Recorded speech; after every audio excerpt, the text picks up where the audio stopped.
इतने लोग कितने क्यूट होते हैं, they're very cute. लेकिन कभी कभी ऐसा होता है कि वो जो आप नेगेटिव इतना कैरेक्टर कर रहे हो वो आपको असल में कहीं ना कहीं इम्पैक्ट करना शुरू कर दे। और आपकी, क्योंकि आपने कहा ना कि एक्चुअली आप एक इंसान की नफ्सियात को समझ के, आपने कैरेक्टर की नफ्सियात को समझ रहे हैं कि अच्छा ये इसलिए ये बना है, और फिर आप उसमें चले गए बिकॉज यू हैव जस्टिफिकेशन ना। जैसे आप कह रहे थे कि बुरा आदमी थोड़ी कहेगा मैं बुरा हूँ, तो वो आपको वैसे फिर बॉदर करती है। वो कैरेक्टर क्या घर तक वापस जाता है आपके?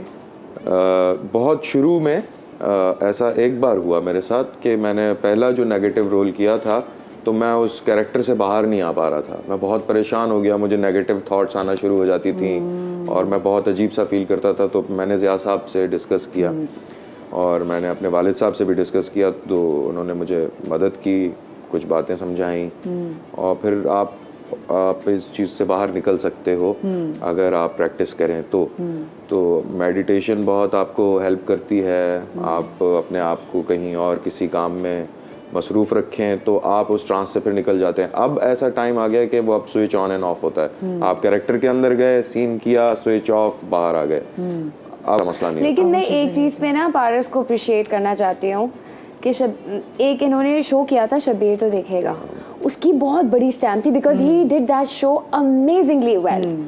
उससे निकल के अपने आप को एज एन एक्टर मनवाना is a big deal. It's a big deal because people started calling him Shabbir, you know, everybody knew that he was Shabbir. अच्छा, और उतनी नेगेटिव स्टोरी से आई एम श्योर कि उससे भी काफ़ी आपको भी हेल्प मिली होगी बहुत सारे नेगेटिव किरदार अदा करने में।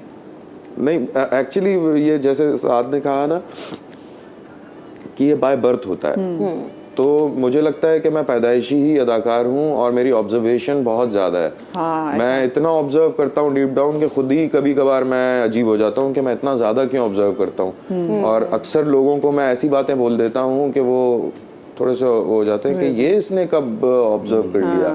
तो वो मेरा एक है शुरू से, बचपन से, कि मैं जहाँ भी जाता हूँ वहाँ पे मैं चुपचाप सब कुछ ऑब्जर्व कर लेता हूँ और फिर वो बाद में मैं किसी किरदार में उन चीज़ों को इस्तेमाल भी करता हूँ।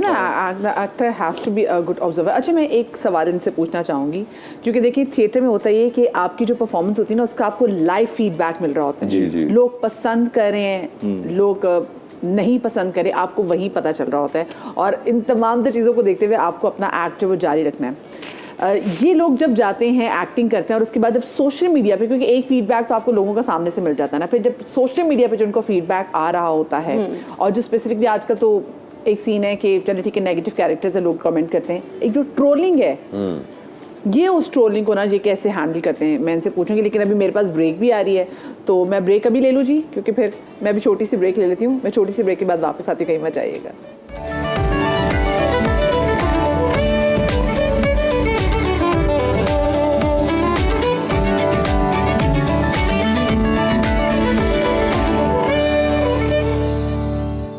जी, तो welcome back after the break. अच्छा, आजकल एक ड्रामा जो कि बहुत हिट चल रहा है और हमने पिछले दिनों बात भी की थी चाइल्ड मैरिजेस के हवाले से। कुछ लोग कंफ्यूज भी हो गए कि भाई कहीं ये चाइल्ड मैरिजेस को ग्लोरीफाई तो नहीं कर रहे, तो उसमें पारस भी हैं और उसमें साथ दोनों भी हैं। तो मैं, क्योंकि आप दोनों मेरे साथ यहाँ पर मौजूद भी हैं, तो आप लोग की मौजूदगी का फ़ायदा उठाते हैं मैं आप दोनों का वैसे ज़रूर जानना चाहूँगी कि आप लोगों का पॉइंट ऑफ व्यू क्या है। कि देखिए, बहुत सारी चीज़ें, बहुत अच्छे टॉपिक्स होते हैं, उनको एग्जीक्यूट मुझे लगता है कि शायद हो सकता है ऊपर नीचे ऐसी चीज़ हो जाए जिस पे लोग आगे बातें करने लग जाते हैं। बट आप लोगों का क्या था जब आप लोग इस ड्रामा शुरू करने वाले थे और आपको पता था कि ये ड्रामा इस टॉपिक पर है? सो आप लोगों का क्या स्टांस था वैसे? I was positive about it. मैं चाहता था कि हमेशा से मैं चाहता हूँ कि कुछ मुख्तलिफ कहानियाँ आएँ, क्योंकि नॉर्मली तो इसी तरह के फैमिली ड्रामा चल रहे हैं जिसमें सास बहू और वही सारे लव ट्रायंगल चल रहा होता है और लव ट्रायंगल चल रहा होता है, या तलाक का मसला या मियाँ बीवी के झगड़ों का मसला वगैरह वगैरह। तो ये उनसे थोड़ा सा हटके था तो फैमिली ड्रामा ही है, लेकिन इसमें जो इशू उठाया गया वो ये था। और ऑब्वियसली मैं खुद भी एज ए जर्नलिस्ट मैं इन चीज़ों को हाईलाइट करता रहा हूँ, रिपोर्ट करता रहा हूँ, जहाँ जहाँ इस तरह के डोमेस्टिक वायलेंस के या किस किस्म के चाइल्ड मैरिज के जो इश्यूज़ हैं उसको हमने उठाया भी। तो जब ये कहानी आई मुझे समझ में आया कि मैंने कहा ये अच्छी कहानी है। गो के मेरा किरदार इसमें एक दामाद का ही है, एक बहनोई फूफा जी का है। जिसको जायदाद के चक्कर में रहना होता है, तो लेकिन उससे हटके जो ओवरऑल स्टोरी है तो वो मुझे समझ में आई, बिकॉज ये एक बड़ा इम्पॉर्टेंट इशू है जिसको हाईलाइट करना चाहिए। और ये बहुत हमारे मुल्क में ये हो रहा है चाइल्ड मैरिज के हवाले से, तो इसकी रोकथाम के लिए कम से कम अब अच्छा है कि खुल के बात हो रही है। मजे की बात है ये स्क्रिप्ट मेरे पास भी आई थी उस वक्त, इसका नाम था चाइल्ड मैरिज। हाँ, इट वाज नॉट मायरी। अच्छा, तो the minute I read the script I was in love with it, because ये टॉपिक्स हम छेड़ते ही नहीं हैं, हम वहीं से नहीं निकलते, तलाक और एक्स्ट्रा मैरिटल से।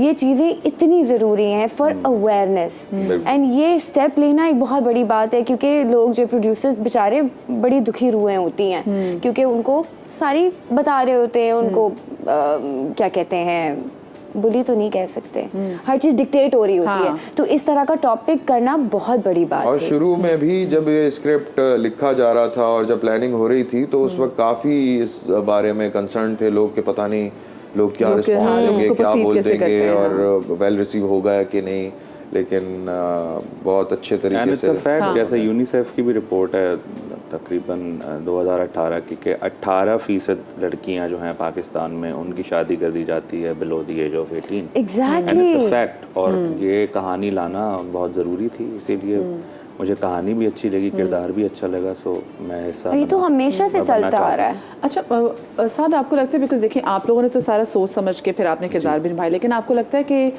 जो रिसीविंग एंड पे लोगों ने इसको सही तरीके से परसीव किया? क्योंकि अब हम देख रहे हैं कि सोशल मीडिया पे लोगों ने वावेला भी मचाया है, स्पेशली आफ्टर द बेबी। हाँ, आफ्टर द बेबी, यस। हाँ, अब वो मिक्स्ड, ज़ाहिर है हमने तो बस एक मैसेज दे दिया और उसको बहुत सुथरे तरीके से एक मैसेज आगे पहुंचाया, और अभी कहानी आगे बाकी है, वो ज़ाहिर है वो कहानी फिर खुल जाएगी। तो मैसेज तो यही दिया गया है कि चाइल्ड मैरिज जो है वो ज़ाहिर है कोई अच्छी चीज़ नहीं है। वो ऑडियंस जब पूरा ड्रामा देखेगी तो फिर उसके बाद फिर उनको एहसास होगा कि हाँ असल में मैसेज क्या था, बजाय कि एक या दो अभी तो ऑडियंस जो है ना वो जज कर रही है अभी जो करंट सिचुएशन। लेकिन हम अपनी नानी दादी वगैरह को देखें, उनकी 13-14 साल की उम्र में शादी हो जाती थी, आधी जिंदगी वो बेचारी प्रेगनेंसी में गुजारती थी, क्योंकि 10 बच्चे 12 बच्चे कोई और इतने सारे लूज भी करते थे वो बच्चे, तो उनकी अपनी जिंदगी कहाँ गई? हेल्थ इश्यूज कितने हैं उन बेचारों को, वो इसी वजह से, बिकॉज अवेयरनेस नहीं थी। पर शादी कर दो, शादी कर दो, बस मुका दो मामला। और देखिए चाइल्ड मैरिजेस जो हो रही हैं रियल में भी, उसमें भी तो प्रेगनेंसी हो ही रही है। बिल्कुल, वो भी तो दिखाना जरूरी। Of course it is a natural process, you know, उसको आप कैसे वो कर सकते हैं निगेट। सही, ठीक है। अच्छा मुझे बताएं, ये आपके घर वाले जब आप किरदार अदा कर रहे होते तो आपके घर वाले नहीं कहते भाई खुदा के लिए आप थोड़े पॉजिटिव कैरेक्टर अदा कर दो? मेरी दोस्त ने कहा है, मेरी दोस्त ने, क्योंकि हमारे ना, हम माने ना माने, हमारे अम्मा अब्बा के जो आगे दोस्त है ना, उनका भी कहीं ना कहीं ओपिनियन हमारी जिंदगी में बहुत मैटर करता है। मेरे यहाँ तो मुझे पहले जवाब देंगे, साथ तो बहुत साथ ना गिनती, मैंने साथ को होता है, मैंने इस जुमले में ना इतने से ज्यादा अल्फाज नहीं बोलने। साथ अगले 10 मिनट तक सिर्फ आप बोलेंगे, चलिए साथ शुरू हो जाए।